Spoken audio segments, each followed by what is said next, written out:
Do you find it difficult recalling all that you have read?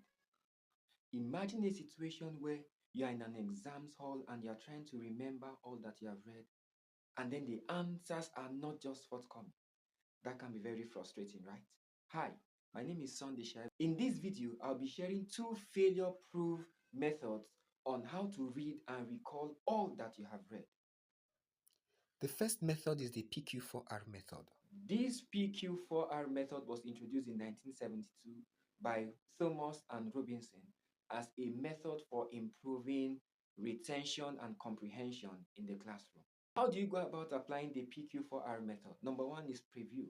You look through the pages of the reading passage, take notes of headings, subheadings, charts, pictures, take notes of important points. You can read through the first and the last paragraph just to have an overview of the body of text. Then question. As you read through, you think about the information that you have learned from the preview.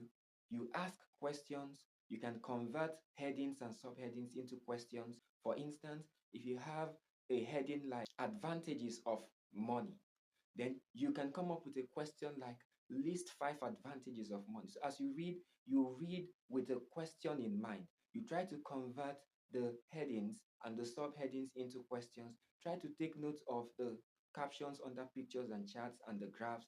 Try to convert them into questions. As you read through, take note of important points. If the book or the piece of text belongs to you, then you can as well underline important points. If you cannot write in the notes, or perhaps the note or piece of text does not belong to you, then consider writing this piece of text, the important information that you've gotten from the body of knowledge, on a piece of paper. Then we move on to the second R, which is reflect. As you read, you pause and reflect. Try to think of the importance of what you have read so far. Try to think of how practicable it is, how applicable it is. Try to think and reflect. Read, pause, and reflect on what you have read so far. Recite them, try and explain them aloud to someone. Look for a group of people, try and explain this body of information to them. As you do so, the level of retention increases, and that is because research has proven that the more we write down things and the more we recite and say things to people aloud, the greater the level of retention.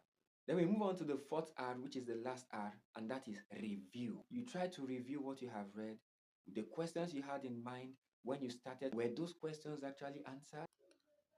The second method is the SQ3R method. In this method, while reading a body of text, ensure that you carry out a survey. And what do I mean by carrying out a survey?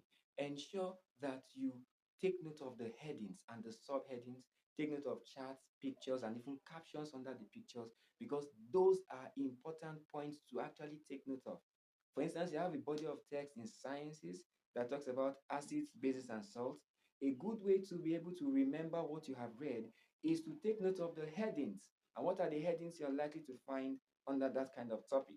You're likely to find definition of acids, definition of bases, definition of salt. You're likely to find chemical and physical properties. So those headings are very important. Do well to convert those headings into questions. So you can as well ask yourself, list 5 chemical properties of acids. Now, where did you generate that question from?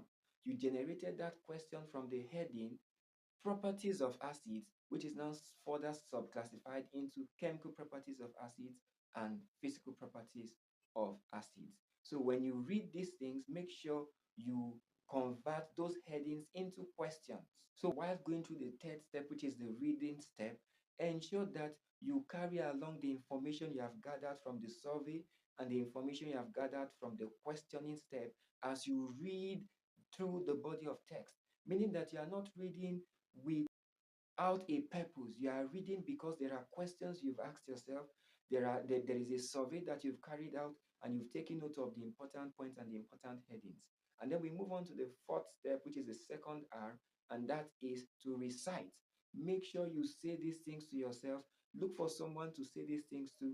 And in a case where the note does not belong to you, instead of underlining important points, you can as well take down notes on little tiny pieces of paper that will help you recall. The last step, which is the review step, where you ask yourself questions and then you try to recite the answers that you have learned in the course of the study. You can choose to apply any of these steps, but then in addition to these two steps that I've shared with you, it is important to carry out what I call retrieval practice.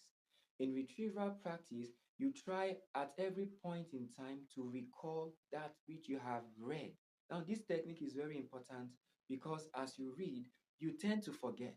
So, for the pieces of information that you have written on those tiny little pieces of paper I had mentioned, using either of the two methods, whether the PQ4R method or the SQ3R method, you try to recall and to retrieve that which you have read over time. You can as well do a test. Try to recall from your mind over a period of time. It can be after 2 hours, it can be after 3 hours, depending on what works best for you. You try and recall over a period of time consistently the information that you have learned so far, and then try to see if the information you have learned so far tallies with that which you have written down during the reading process.